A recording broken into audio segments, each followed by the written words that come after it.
it's Rick, you know Rick Downs, the guy that was the Yankees hitting instructor.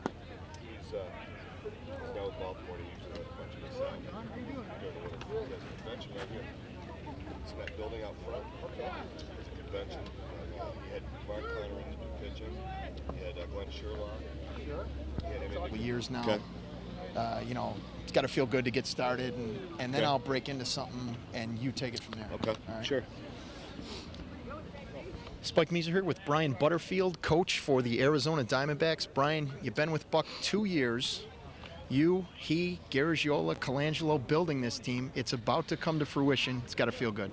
Feels great, Spike. We've been at it for a couple years, and a lot of people thought we were just sitting on our thumbs, but it's been a lot of work and preparation going in there. We've been scouting, working with our minor league kids, and now we're getting real close to get started. Now, you guys all spent a lot of time in the Yankee organization. Buck always surrounds himself with good people. That's why he's successful. You're certainly one of those, and that's a good brain trust out here, isn't it?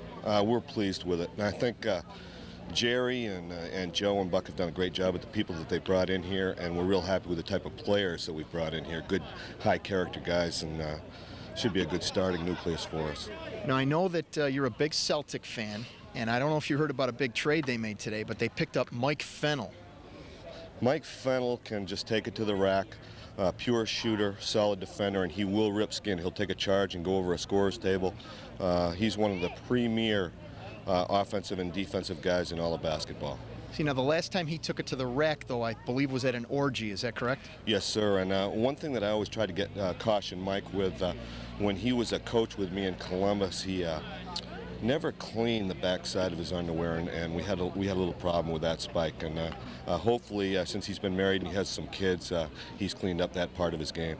I congratulated him. He just had his third child, and I said, you know, you've got good-looking kids. It's a good thing your wife fools around. Do you agree? Oh, absolutely. She's a great looker, too, and she really dug me while she was dating Mike in Columbus. And I'd just like to send my congratulations to her and tell her I miss her.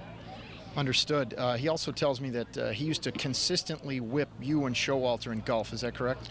Well, that's when we were playing off-handed. You know, both Buck and I are right-handed and would switch over to the left side. And the one time he did beat me, he asked if he could get a free throw.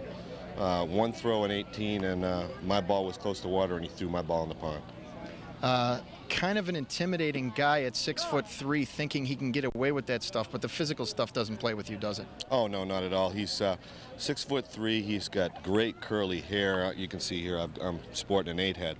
But he's a fine-looking gentleman, but it doesn't intimidate me at all. Now, he tells me that you do a pretty solid imitation of a famous Celtic announcer, and I'm going to have to ask you to grace us with that. Okay. Real quickly, John up top, looks downstairs, can't find anybody over to the side of Big Red, stops and pops. Bang! There's Johnny Most, a.k.a. Brian Butterfield. Brian, thanks a lot for being with us. Continued success to you. Thanks, Spike. Fan, you gonna send that to him? Yes, I am. Beautiful.